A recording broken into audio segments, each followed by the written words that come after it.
You take it a strap. I'm strapped up. Tevin, what was that about? Let's make the fight happen. We strapped the fuck up. Yes, ladies and gentlemen. Welcome to episode 286 of SZN Podcast. I'm your boy Kam. I'm your boy Flowz. And you guys know the drill by now. Please head over to our Instagram or our Twitter pages. That's SZN Pod or SZN Podcast. Link in the bio on both those websites there. And that will take to where we're situated, that streaming wise. So make sure you do that for us, guys. We'd like to engage with you guys. YouTube, Apple Podcasts, Spotify, all the links are there. Make sure you do that for us. Thank you. Flowz, how you doing? Yeah, I'm good, man. How are you? Yeah, I'm good, thanks. Ready to talk boxing? Yeah. Let's get straight into it. One fight to talk about for this week. UK card over in Liverpool. Nick Paul, the Wrecking Ball, defending his belt against Brandon Figueroa. Yeah. Guy we know very, very well. He's had probably two great fights with Stephen Fulton. Yeah. 2 losses actually, yeah. So, Figueroa, who is coming off a win against Joe Gonzalez, trying to once again challenge for a title. I think he had it previously against Fulton. So he's been a champ before. Yeah. I don't know if it's a new weight class for him, but it might be the same weight class. But he was trying to challenge Nick Ball, who's had it for a minute. Nick Ball first won against against Ray Ford, right? Yeah. That was in the Saudi card. Yeah. Was it a 6v6? Was it 6v6? Maybe. That might have been the match. True 6v6. Might have been. Yeah. But around that time, I think it was. Yeah. And that fight was a crack. We know that was a close, tight fight. We rate Nick Ball. And we felt that, I guess both of us collectively felt that Ball has had some good defenses. We expect him to come through a Figueroa. But we know Figueroa is no slouch. And we know he's a hard night's work if you sort of come up unprepared or not used to his style. But I think the reasons we felt that Nick Ball was going to do is, will be victorious because, 1, home crowd, I guess. 2, he's similar to Figueroa in terms of he can be a pressure fighter, but he's also a bit more cuter from a boxing standpoint as well, right, Flowz? Figueroa can fight one way. Only one way. But Ball has a bit more tools to his arsenal, I guess, for us, which is why I think we felt that Ball, despite the height difference, which is going to be apparent for every Ball fight, he will have enough. Flowz, this was a good fight, man. Really, really good fight. It kind of, up until the ending, it was going as what I thought it was going to be like. I tuned in for this one, and essentially, listeners, it was almost a clash of styles in the sense of it was predominantly Figueroa, as we said, who only fights in one way, applying pressure, coming with a volume, throwing 200 punches per round, probably, or 100 punches a round, right?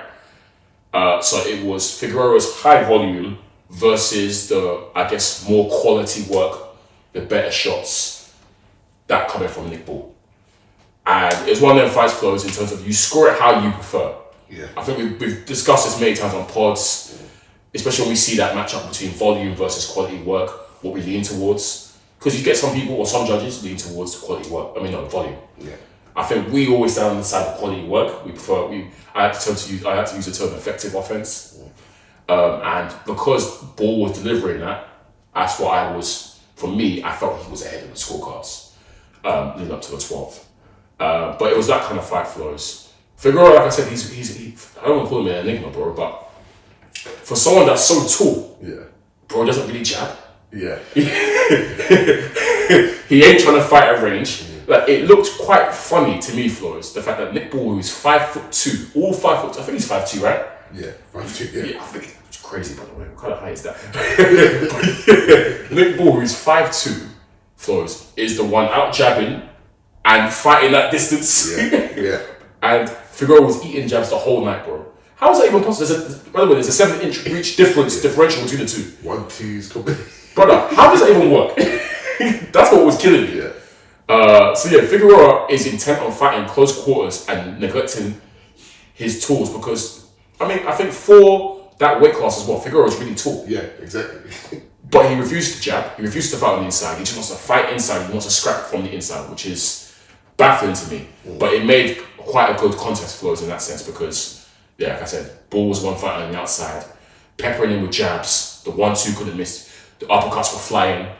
and Figueroa was just trying to walk him down and try and get him close. And they both had their periods of success. Yeah. What did you catch from? What did you see from what you saw, Flowz? What was your take on it? Yeah, same as you. I was saying Brandon Figueroa doing his usual thing, swarming, applying pressure, and same from Nick Ball, he doing his thing. I'm seeing uppercuts from round one, love it. Combination punching, and Nick Ball, he throws punches with intent as well.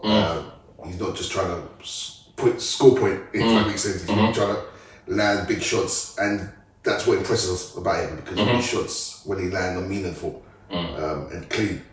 So yeah, it looks like it was ebbing and flowing, back and forth, good action. And credit to Brandon Figueroa. I've been critical of his style, but it always makes for interesting fights. Probably loses him fights. In fact, it does, in my eyes. It loses him certain fights, him choosing that style, but that's his style. Yeah, he would never change. Yeah, he won't change. But yeah, it was a good scrap. I enjoyed it. Yeah. Like I said, listeners, they both had their periods. Like I said, I felt Nick was pretty comfortable for a good portion of the fight. But there was always that, I think, I don't want to call it area of inevitability, but more of like, he hadn't put Figueroa away. Yeah. Do you know what I mean? And that's not to say, listen, I don't mean you need to knock him out or drop him or whatever. It's like one of them ones where you're cooking him enough for him to just be deflated and lose confidence. He never did that. Yeah. Figueroa was always live in there.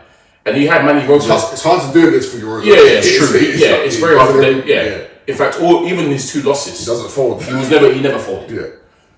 And that's why you kind of have to be on your P's and Q's, Flowz, for the entire. You have to be on your, for the entirety of the fight, because the fact that this guy's got no quitting him, you can keep going. And then you had Manny Robles in the corner, who I thought was cheating him up, but really, really laying into him, like, come on, you're not doing what I said.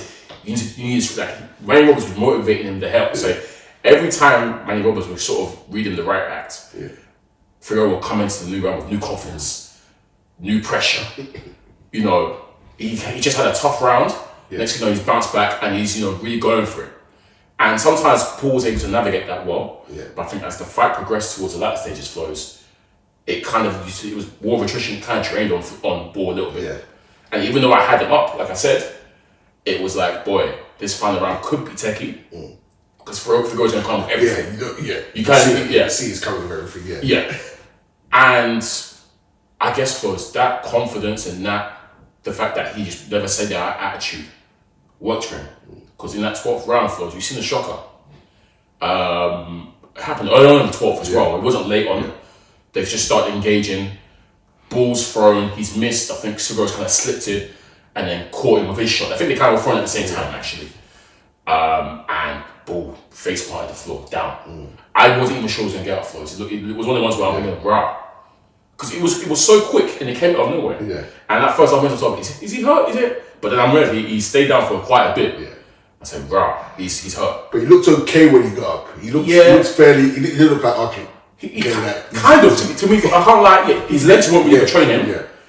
But then the moment, obviously, the referees waved him on, so he's beat the count. He took a deep breath in that corner. Yes, I said, he beat the count, the referees waved him on. His legs don't look gone at that time, but the moment Figueroa's come and just like landed the shot, he's gone again. So I was like, oh, right, he's really hurt. Figueroa didn't land anything clean. It was kind of partially blocked, but he kind of, So I looked at the time for and said, right, there's about 2 minutes left, maybe. Oh, this is bad, this is alarm bells. And that's when we've seen Figueroa, again, I don't even know if all these punches landed, but he's thrown a barrage, Ball's kind of just crumbled, and fallen back on his heels kind of, and then fell out the ring. He fell through the ropes. He fell through the ropes. Whenever we see that turn happen to a fight, Flowz, we know it's a wrap all the time. Like, that's usually a tell away where raw, it's peak. And the ref, I think, he just waved it off there. Because there wasn't a count, I think the referee just waved it off. I think the ref just waved it off, Oh man, heartbreaking for us, because on my card, he was up. I think most people who were watching, they had him up on the cards as well. I can't actually, I don't know if you saw any of the judges, what they had, and no, I hadn't either. Be interested to see what they had. But we all agreed it was a close fight, it was a tough fight, but I think most people, the general consensus for most people was Nick Ball was ahead. So to lose that in the 12th round, hometown fight as well, that must be gut-wrenching, man. That must be a killer. Damn. Yeah, brutal. Look, fair play to Figueroa as well. Fair play. Give credit because For sure. that never say die attitude Saved him. Yeah, won it for him in the end, and then he landed a peach of a shot, which Yeah. to change the tide of a fight. Even in the first round, 12th round. It's hard to recover from those shots. And like we say, it was right at the start of the round. He had like 2 minutes and a half to go. So credit to Figueroa, credit to Ball again as well. Because even when he was trying to get up. When he was out the ring. He was. He did try to get up. So. It's so peak because once they see you fall through the ropes, I think for a lot of people like refs, that's just a straight alarm bell. Yeah, I'm not mad at the stoppage. I think he was gone. Yeah, I think he was done. Yeah. It's just a shame that obviously Flowz, he's been okay. I mean, like I said, he's been able to navigate up until the 12th without being hurt like that. And just that one shot, we say all the time in fighting boxing, but one punch can change the entire course of the fight. And that was a perfect example for Figueroa, who kind of needed that shot and he landed it. Question to you, Flowz. Obviously, not to say Figueroa, we know he's not a scrub. He's a two-weight world champion for a reason. And he's a two-weight now. But given the fact that he's at home, how we kind of rate Ball as well, who isn't just a standard pressure fighter. Ball's actually a boxer puncher, really. He's actually, he can fight on the outside as well. But do we have to call him for the fact that he should be getting past the likes of Brandon Figueroa? Because the thing is, I found it interesting, right? Because Figueroa to me is a live opponent. It's so funny because the commentary and I think the build up to this fight was talking about how Figueroa is on his last chance to lose or his last legs. Really? And I don't know why, because he's only lost to one guy. Fulton, who was a great boxer. And the first fight was an absolute classic. A lot of people it was 50-50. Some people said Fulton won it. Again, how you preferred it. Do you prefer the effective offense, the counter punching, or do you prefer the volume? So that's why they ran it back, because it was a 50-50 in terms of the result. But yeah, man, the way they were talking as if like Figueroa was on his sort of like last chance to lose, last legs almost, faded Figueroa.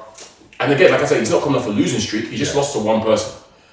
But yeah, do you expect the likes of Ball to be dispatching the likes of Figueroa at home?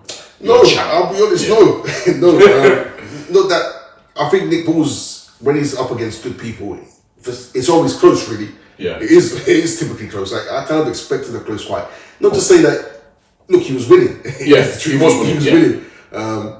But remember his first title shot, he drew with someone in a close fight. Ray Vargas, yes. Fuck, he won that. He did. That was. Yeah, he did win it, but he was given a draw. The Ray Ford one was a SD. Very close. I had Ray Ford winning. But I would have minded the draw.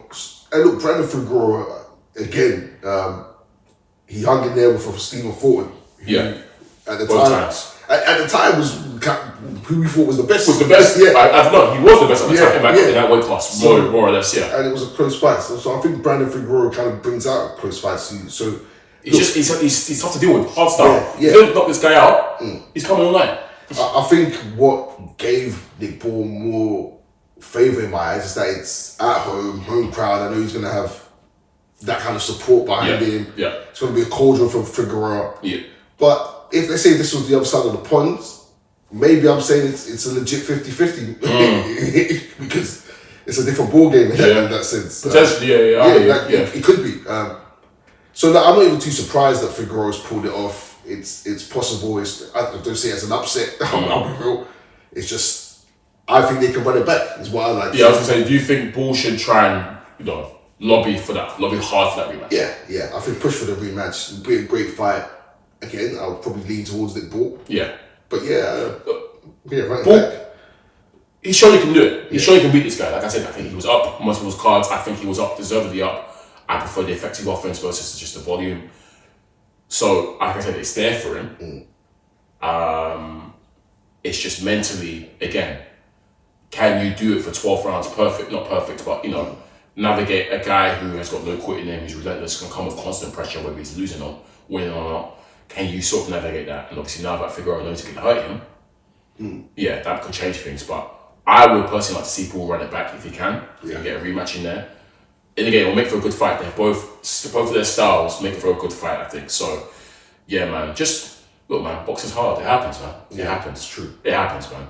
It's how you bounce back, and I think he's definitely got enough to bounce back. Would you make of the controversy at the end? You sketch it? Oh yeah, but, he was kind of celebrating. Yeah, the celebration. But he was celebrating, and Bull's team were pissed. Yeah, and then someone jumped in the ring. They almost tried to like grab him up, kind of, and the team. To stop celebrating. Yeah. What were your thoughts? Bro, he's gonna be a late man. He's underdog. He's just won a 12. But we know in this sport, 12 round KOs is the biggest moment of like, come on, like what? I just think he was exuberant. He was gonna be exuberant. That's normal, human nature. Obviously, yeah, Nick Paul was kind of like Sparko a little, not Sparko. Yeah, he was down with it. So, look, I think Nick Paul's team being a bit salty there. I don't think Figueroa meant any disrespect at all. And he kind of cleared that up afterwards, I think, in the post-fight, in ring interview. It was just that elation in the moment of the fact that I've just become a world champion again as an underdog, away from home, and I've stopped him in the 12th round with a big knockout. Yeah. Come on, man. Yeah. We're going to celebrate. Come on, man. Yeah, absolutely. I think it's a bit poor from Bull's team. And the crowd are going to do what the crowd do. They'll do. Yeah. But Bull's team I'm disappointed in because it's not like he's celebrating over Nick Ball. He was just celebrating around, kind of. He's celebrating with his team. Nick Ball's on his knee. Yeah. On his knee, like he's got people. He's not flat out. He's not unconscious. He's on his knees and taking a while to get up. So it's not like we're super. I'm not watching it super concerned for Nick Ball because he's not sparked out. Yeah. His team was celebrating. There's no brave thing. There's no bow and arrow celebration over his body. Yeah. There's none of that. He's just celebrating in the corner of his team. So seeing Ball's team get in the ring and get angry, like if you're that concerned with your man, just go over to your boy. Yeah. Don't start beefing the winner. Poor from that, and I've seen this rubbed a lot of people the wrong way. It's just sad because they're salty because their guy lost. Yeah. That's it, really. But at the same time, I've seen a lot of UK fans disappointed in the Bulls team, saying, "We apologise on behalf of we're not all like this." UK fans are, because I don't know. Sometimes going to the UK, there's a bit of a bad rap about. There is. The Americans feel like fighters get shuffled all the time over here. Yeah, and I even saw that. Further controversy where Manny Robles said he went in the locker when they done the reps. So he was like, how can they do the reps without one of the team in there? So it's not adding to the look coming over to the UK. So but look, Figueroa won at the end of the day. Champion again. Shout out to Brandon Figueroa. Takes the division. That's the division Chushu's in. Yeah. Angela Leo. Espinosa, Rafael Espinosa, he's probably considered the best in that division. Quite a good division. And I'm pretty sure there's talks of, in a way, he might move up to this division. It's the division, it's the division above him in a way.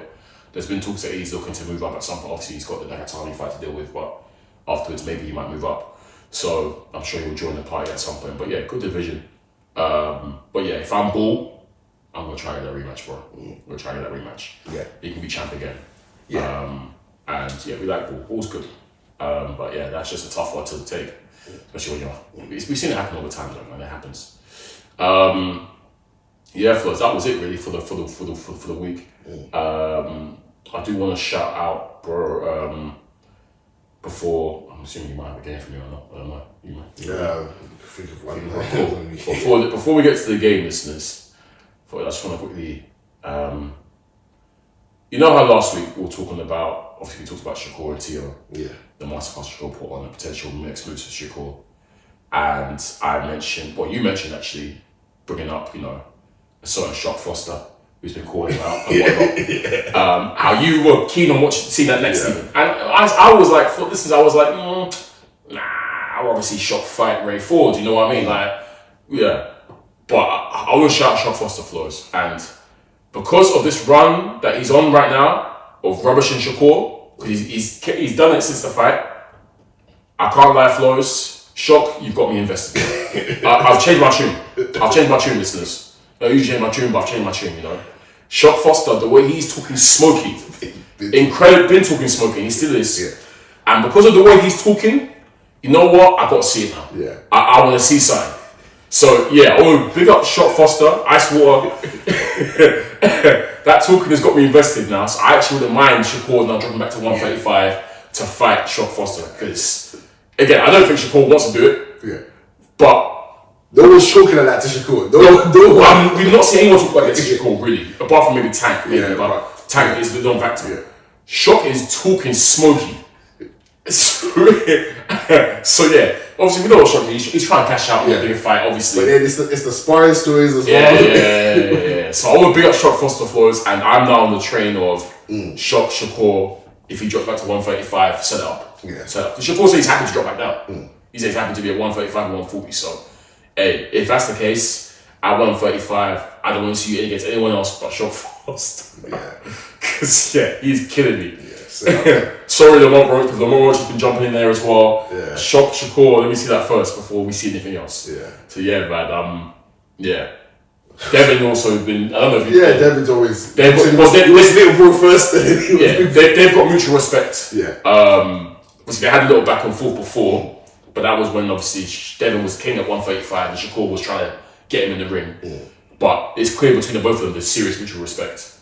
But yeah, Devin, as he said Lil Bro can get it. He wants Kishore and then Shakur, but he said if Shakur first, he doesn't mind. But yeah, we'll see what happens with that one. But yeah, man, what game? Well, actually, before that, I wanted to obviously we have confirmation that Wild and Chisora is happening. Yes, and there's obviously a bit of already preamble with ongoing stuff. Yeah, we're there by the way. Listeners, we're there. We're there. I want to get your opinion on your boy Deontay Wilder's antics. Simon Jordan Talksport. Yeah, let's start with the pronunciation. Let's start there. Documentary.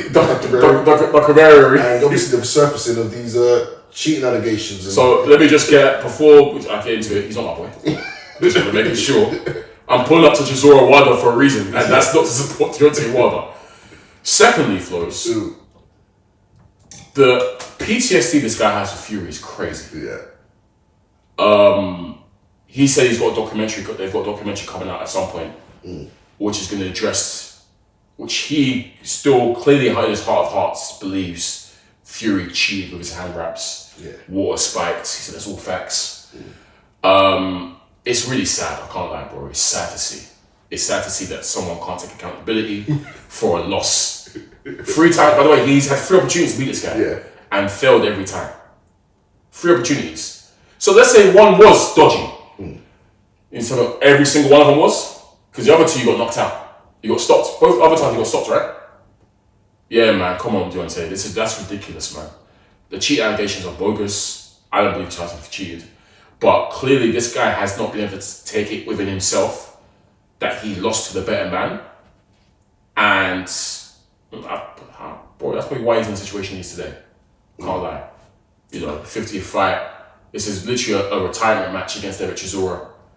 Because they're both on their 49th, I didn't clock that, that's why it's called 100, isn't it? Yeah, I didn't clock it. I didn't clock it was called 100 until, it's like, okay, they're both probably going to retire for this fight. But yeah, man, I think it's embarrassing and nasty work, the fact that he's still out there pushing the fact that Fury cheated. When this guy's beaten fair and square twice. The first time Fury actually got robbed. He won that fight, and they robbed him of the fight. Yeah. But yeah, man, he's delusional, bro. Fully delusional. Yeah, look, drop the evidence. That's what I'm trying to say. Look, you know what? He's waiting for the doc. Let me jump to Wilder's defense here. Look, I don't believe Fury cheated, but if anyone would cheat, you think it's Fury? it could be Fury. And I'm going to defend Fury and say Fury's sneaky clean. Yeah. I'm not going to do that. But where's the evidence? Like, you legit made wild excuses and we cooked you for it. Right. You blamed Mark Cleveland. Yep. You blamed the suit. Now you're saying that he didn't actually say that. He did say that. We watched the first fight with the ref. The ref that didn't do anything wrong. We counted. We counted. The count wasn't long. The count wasn't long. The ref done his thing. And why would you want to get bailed out by? Because Fury got up and started treating you. Yeah. So Fury was able to start treating you. So why would you want to? You basically asked for. The fact is, he had 2 more opportunities to rectify it and failed miserably. Yeah. Both times. So, bro, what are you saying, man? Like, it's ridiculous, absolutely ridiculous. He's calling through the biggest cheater in boxing history. That's what he said. Drop the documentary. Drop the documentary. I won't watch it. We'll be the judge. Silly, man. It's like I said, serious. Every time Fury name it gets triggered. Yeah. He crashes out. Yeah, it's bad. Look, crazy, man. If you wanted to prove it, you drop it. Yeah. It sounds like you want to cash out. Yeah. It sounds like you want to make a bit of money. Yeah. And that's why you're putting together a documentary. What's that? What's that for? That's to make bread. Derek, please, man. Please. Yeah. Derek, I beg, please. Yeah. Get him out of here. I need that, man. Derek, it's probably the only time in my life I've supported Derek Chisora. I need that so badly, man. So badly, because that guy, I can't stand him, man. We need to get him out of boxing. Another one we need to get out there. We've got a get out list for this year. You've got Thierry on yours. Yeah. Tank as well. Ryan Garcia still. Ryan Garcia. Yeah. Well, get these guys out of here, man. Some of the old heads as well. Yeah. Something got announced. What's his name? Do you see the announcement? It's probably been announced before. Yeah. What's it? Figueroa versus Keith Thurman. That's back on the cards. They're back now. Because it was meant to happen, but Keith. Actually, no, it wasn't Keith this time. It was Fondura for the first time. Yeah, it was Fondura who got injured. Usually it's Keith. Yeah. that's and Keith had the nerve to start saying that. This has happened with me. Keith, bro, the rap sheet is crazy. Some of these old heads, bro, they're delusional. Yeah. But okay, cool. That's back on. Fair enough. Yeah, fair enough. So. Actually, Flowz, worth mentioning as well. Yeah. We have to break it down properly. But obviously, we saw that it's heavyweight action. FA Jack Buck versus Charles Martin. Prince Charles. Good old Charles Martin. I'll never forget it, man. Surprised this fight happened only because I thought there was going to be a rematch between a Jack Boy and Martin Bakoli. Yeah. And when they drew and it was quite contentious a little bit, I thought that we'll see a rematch. But this should be a good fight as well. Expect the Jack Boy to come through it, to be honest. Yeah, Charles Martin's career since AJ is quite interesting, bro. We haven't seen him again at the top, but yeah. So we'll see what happens. But yeah, good fight, good heavyweight fight. Yeah, for sure. All right, man. Calm.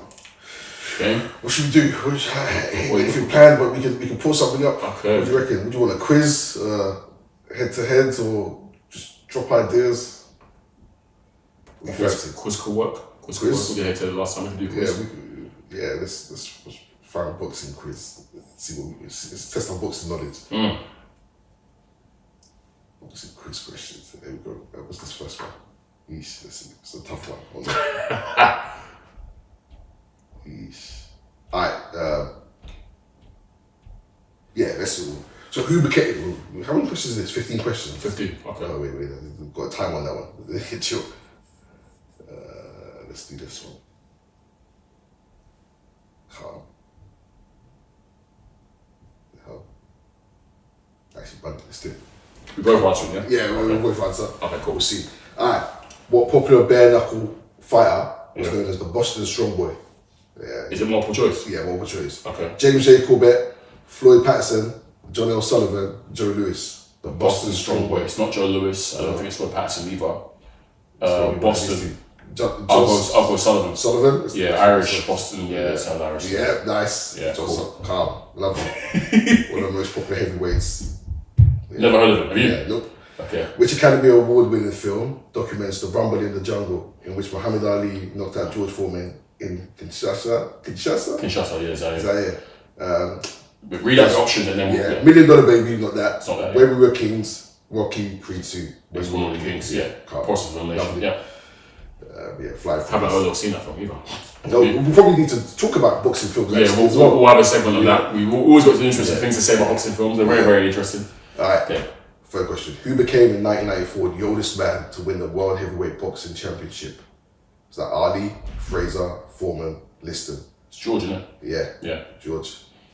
Fine for you. Okay. Who claimed to float like a butterfly, sting like a bee? You have to read out. Next. Right. Who was 100% so far, listeners. Yeah. Who was known as the Brown Bomber?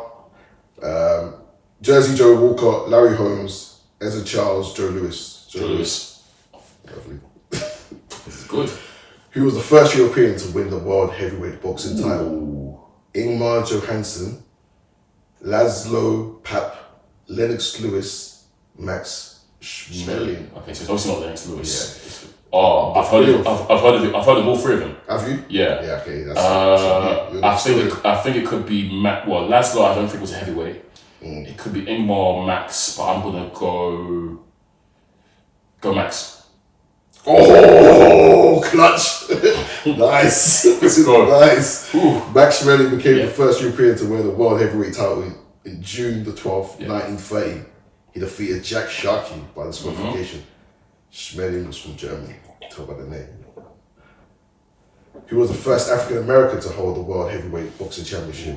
Joe Louis, Jack Johnson, Muhammad Ali, George Foreman. Well, it's probably George or Muhammad. I think it's Jack. I think he came before Joe, right? I think I think he predated. So I'll go Jack. Yes. 100% right. 100% right, listeners. Through 8, we're through 7 now. Alright. Who became in 1986 the youngest person to win the world heavyweight boxing championship? Mike Tyson, no? It's Mike, I think. Yeah, Mike. Mike, Muhammad, Evander, Joe, it's Mike. Yeah, Mike. Because he had the record, yeah. 1986. 20, well, yeah. Who led the movement that came to be called scientific boxing? Rocky Marciano. Can't be Rocky Marciano. Jack Dempsey, James Corbett, Bill Science. I've never heard of Bill Science, have you? Nah. I feel like it could be tricked. Surely we would have heard of him. It's not Rocky, I don't think it's Jack. I don't think it's James Corbett, maybe? I don't think it's Jack or Rocky. Oh. Yeah, no, this one's difficult. It's between Jack, James or Bill. I think it might be a trick question, so maybe go James? Yeah. James Corbett, commonly known as Gentleman Jim, was the world heavyweight boxing champion from September 7th, 1892 until March 17th, 1897. Corbett was a quick and agile boxer, and he led the movement towards what came to be called scientific boxing. Okay, respect it. Shout out to James. Yeah. Didn't know that. He was the first light heavyweight champion to defeat a heavyweight champion. I know this. Archie Moore, Michael Spinks, Mickey Walker, Floyd Patterson. Spinks? Yeah. Yeah. Yes. Oh, yeah. Who is recognised as the father of boxing because he invented precursors to modern boxing gloves and developed the first set of modern boxing rules. Jack Broughton, James Jeffries, James Figg, Bill Gray. I haven't heard of any of these guys, I can't. They've got to say it. They've got to say it. Have you? I don't know why Figg is making me lean towards that. That's his gut feeling, but I generally don't know. Jack Broughton. We've got one wrong, listeners. We got our first one wrong. Father of boxing, apparently, Jack Broughton. Never heard of him. England's third heavyweight champion is credited with taking the first steps towards boxing acceptance as a more respectable athletic endeavour. Let's go for the 100%. This was in the 1700s, so yeah. Fair enough. Fair, cool.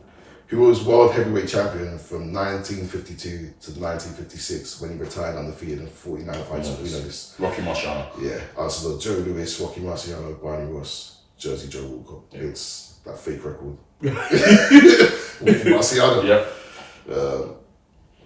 He was among these professional American boxers. Definitely heavyweight skills. Was the first to win the World Heavyweight Championship 3 times. Ooh, 3 times. Muhammad Ali, Sonny Liston, Larry Holmes, Floyd Patterson. Did Ali win it 3 times, no? I don't think so, you know. Sonny Liston. I thought Ali was twice. Yeah. Larry Holmes and Floyd Patterson. Who are we picking? Gosh, got 3 seconds. It was Ali. Pete. 3 times. What? I thought it was twice. Was the first to win on 3 seconds. Because he won the first one as Cassius Clay, yeah. right? And the other 2 as Ali. Maybe that's what it was. Yeah. Yeah, poor from us. Fair. That's a bad one. We've lost 2. Okay. Who is considered the first heavyweight boxing champion? Daniel Mendoza, Jack Broughton, James Figg, Jack Dempsey. Jack Dempsey, no? Oh no? Actually, no. That Broughton guy was a father, so... Yeah, we just spoke about Jack Broughton, no? But did he... Was it heavyweight? He was heavyweight, but did he say he was the third? Did he win it? You should have paid attention. You paid attention. I thought they said he was the third to win it. Third time to win it, so... Gosh. Jack, go Jack. I don't know if he's... Yeah. James Figg. James Figg. Okay, fair enough. We got 3 wrong. Yeah, cool. But these are hard though. Yeah. What boxing punch consists of an upward blow delivered from the direction of the toes? Is it cross, uppercut, jab, hook? Uppercut. Yeah, uppercut. Yeah, should have given that one. You know? Kam. Okay, so we got 12 out of 15 listeners, which is actually really good if you come to the Muhammad Ali one probably should have got, should have been 13. But those other two were like from the 70s, I mean from the 1700s. Yeah. We're never going to get those. We'll take that, that's a We'll take that. That's a good job, good job. Right, yeah. Nice quiz. Alright, cool. I'll take that. Yeah, bit of fun for you guys. If you guys know any other good boxing quizzes, send it to us. Maybe Flowz have a good You can even challenge us if you want that sport. Yeah, back ourselves, right? Back ourselves. Alright, listeners, this has been episode 286 of the SZN Podcast. Once again, I'm your boy Kam. I'm your boy Flowz. And as always, you know to find us on streaming platforms. Peace.